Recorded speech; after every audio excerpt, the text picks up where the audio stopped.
Hello students, आज हम linear inequation के पार्ट 7 को करने जा रहे हैं, जिसमें कहा गया है if the replacement set is set of real numbers. ठीक है, हमारा फर्स्ट सम है -4x ग्रेटर देन और इक्वल टू -16। अब हमने दोनों साइड पर माइनस का साइन है ना, उसे किससे मल्टीप्लाई करना है?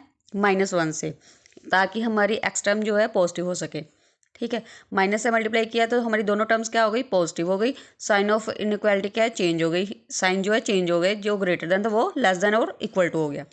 ठीक है, अब हमने एक्स को आइसोलेट करना है, मतलब अलग करना है कॉन्स्टेंट से।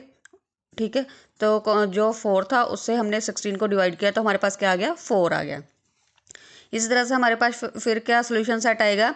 x belongs to real number और x लेस देन और इक्वल टू 4, जो हमारे पास x की वैल्यू आई हुई है। ठीक है, सेकंड सम है हमारे पास x -3x लेस देन और इक्वल टू 20।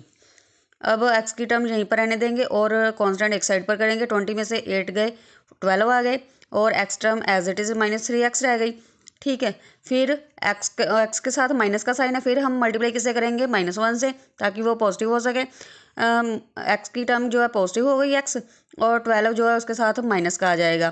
फिर क्या करेंगे? 3 से उसे डिवाइड करेंगे, तो डिवाइड करने पर क्या आ रहा है हमारे पास? -4। ठीक है, नेक्स्ट सम है, इसका सोल्यूशन सेट क्या आ जाएगा फिर? x belongs to real number. ठीक है, x ग्रेटर देन और इक्वल टू -4। थर्ड सम है हमारे पास 5 + x/4 ग्रेटर देन x/5 + 9। इसमें x किसे बिलोंग कर रहे हैं? रियल नंबर्स को। सोल्यूशन में हम लिखेंगे x टर्म्स एक साइड पर कर लेंगे और कांस्टेंट एक साइड पर कर लेंगे। फिर x टर्म में कोई भी नीचे वाले नंबर क्या हैं? डिफरेंट हैं, इसलिए हमने इसका क्या ले लिया? एलसीएम ले लिया। एलसीएम में कोई भी कॉमन नंबर नहीं है, इसलिए हमने सीधा इनसे मल्टीप्लाई कर लिया। 5 4 ज़ा 20 आ गया। फिर इनको क्रॉस मल्टीप्लाई किया, 5x - 4x। ठीक है, ग्रेटर देन किससे आ गया? 9 में से 5 गए, 4 आ गया। 20 नीचे एलसीएम आ गया। ठीक है, फिर 5 में से 4 गए, 1x ओवर 20 ग्रेटर देन 4। अब हम जो 4 है उससे हम 20 को मल्टीप्लाई कर देंगे। हमारे पास x की वैल्यू कितनी है? x greater then 80।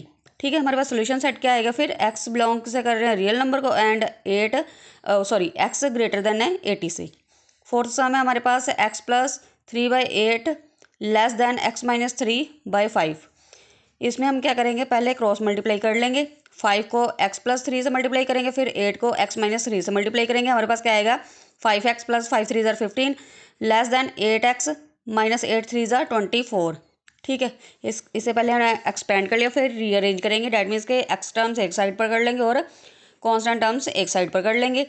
हमारे पास x जो पॉजिटिव था उसे -8x बना लिया, और जो पॉजिटिव 15 था उसे -15 लिख दिया। फिर 8x में से 5x गए, कितना बच गया? 3x। ग्रेटर नंबर जो है उसके साथ माइनस था, इसलिए हमने माइनस लगा दिया। 24 - 15। ठीक है, माइनस माइनस कितना हो गए? पॉजिटिव। ठीक है, प्लस हो गए ना, तो हमने इन्हें प्लस किया था। 5 + 4 9 आ गया, 2 + 1 3 आ गया, और ग्रेटर नंबर के साथ माइनस था इसलिए हमने माइनस लगा दिया। अब मल्टीप्लाई किससे करेंगे फिर? -1 से मल्टीप्लाई किया तो हमारी दोनों टर्म्स क्या होगी? पॉजिटिव हो गई, और साइन ऑफ इनइक्वालिटी क्या हो गई? चेंज हो गई। इसमें जो लेस देन था वो ग्रेटर देन में चेंज हो गया साइन। फिर हमने आइसोलेट करना है एक्स को। ठीक है, एक्स यहीं पर आ जाएगा। 3 से 39 को डिवाइड किया तो हमारे पास क्या आ गया? 13। सोल्यूशन सेट हमारे पास क्या आ गया फिर? एक्स बिलोंग कर रहा है रियल नंबर्स को एंड एक्स क्या है? ग्रेटर देन है 13।